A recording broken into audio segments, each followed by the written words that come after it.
দারুণ দারুণ সব মশলার কম্বিনেশনে রান্না হয় দুর্দান্ত। আজকে আপনাদের সাথে ১৮ থেকে ২০টি আস্ত মশলা দিয়ে একটি গুঁড়া মশলা, গরম মশলার রেসিপি শেয়ার করছি। আসসালামু আলাইকুম সুপ্রিয় দর্শক। আজকে আপনাদের সাথে এমন একটি গরম মশলার রেসিপি শেয়ার করছি যেটা দিয়ে আপনারা চাইলে গরু, খাসি, মুরগি, হাঁস, রেজালা এমনকি খিচুড়ি, বিরিয়ানি, তেহারি সব কিছু ঝামেলা ছাড়াই রান্না করতে পারবেন। এই তো এরই মধ্যে আমি একটি বড় সাইজের প্লেট নিয়েছি যেখানে আস্ত এক করে সমস্ত মশলা নিচ্ছি। আস্ত সব মশলা একসাথে নিয়ে এরপরে আমরা এই মশলাগুলি রোস্ট করব। এর মধ্যে পৌনে ১ কাপ আস্ত ধনিয়া সেম পরিমাণ নিয়েছি। দারচিনিগুলি যতটা সম্ভব এইভাবে ছোট টুকরা করে নেবেন, এতে করে খুব দ্রুত রোস্ট হবে।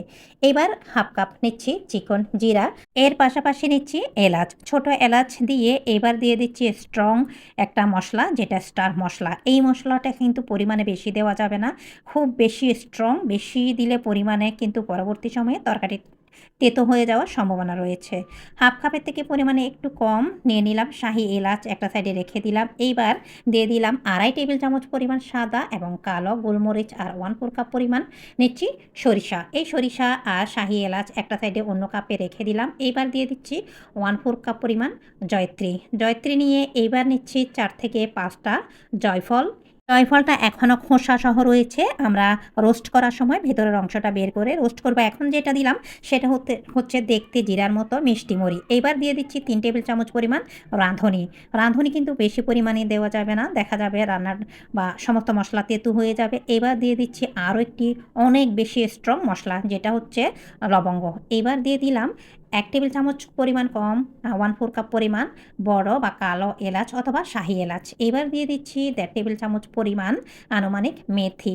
শুধুমাত্র মশলার কালারটা পারফেক্ট রাখার জন্য কয়েকটা দিয়ে দিলাম শুকনা মরিচ। এখন যেটা দিচ্ছি সেটা অনেকেই কিন্তু চেনেন না, এটা হচ্ছে কাবাব চিনি। এই যে দেখতে একদম গোল আর একটু সুচালো। দিয়ে দিলাম 2 টেবিল চামচ পরিমাণ কাবাব চিনি। এই সকল মশলাপাতি, যে সকল মশলা খুবই ভারী মোটা সেগুলো আমি হালকাভাবে আলাদা রোস্ট করব, আর সবথেকে চিকন যে সকল মশলা সেগুলো স্টেপ বাই স্টেপ দিয়ে তারপর ওইভাবে রোস্ট করে নেব, এতে করে মশলাগুলি আর পুড়বে না। সবশেষে দিয়ে দিলাম এর মধ্যে তেজপাতা। এবার সমস্ত মশলা আমরা চুলায় সরাসরি প্যানে নিয়ে নিব। আর এই যে আমি কিছুটা মশলা আলাদাভাবে রেখেছি যাতে করে খুব বেশি ঝামেলা পোহাতে না হয়। এই তো আমি সরাসরি চুলাটা অন করে প্যানটা যখন কিছুটা গরম হয়েছে চুলার জালটা কমিয়ে সবথেকে মোটা আর ভারী যে সকল মশলা সেগুলি আগে চুলার জালটা শুরুতে একটু হাই হিটে রেখে রোস্ট করে নেব, পরবর্তী সময়ে চুলার জালটা কমিয়ে তারপর রোস্ট করব। এইভাবে স্টেপ বাই স্টেপ তারপরে আরেকটু হালকা মোটা বা ভারী যেগুলি সেগুলি দিব। এরপরে এইভাবে করে সমস্ত মশলা আমি রোস্ট করে নিচ্ছি। এই তো সরিষাগুলিও দিয়ে দিলাম, দিয়ে এইবার দিয়ে দিচ্ছি আস্ত ধনিয়া, জিরা, মিষ্টি মরিচ, শাহি জিরা। সব ভারী মশলাগুলি স্টেপ বাই স্টেপ চুলার জালটা কমিয়ে রোস্ট করার পরে যে সকল মশলা মনে হয়েছে হালকা পাতলা সেগুলি ধারাবাহিকভাবে আস্তে আস্তে দিয়ে আমি রোস্ট করেছি। সবশেষে যখন আমি শুকনা মরিচ তেজপাতা অ্যাড করেছি তখন চুলার জালটা অন করতে ভুলে গিয়েছিলাম।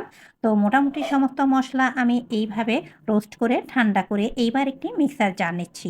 ছোট একটি মিক্সার জার নিয়েছি, এর মধ্যে 2 বার দিয়ে আমি সমস্ত মশলা গুঁড়া করে নিচ্ছি অফ স্ক্রিনে।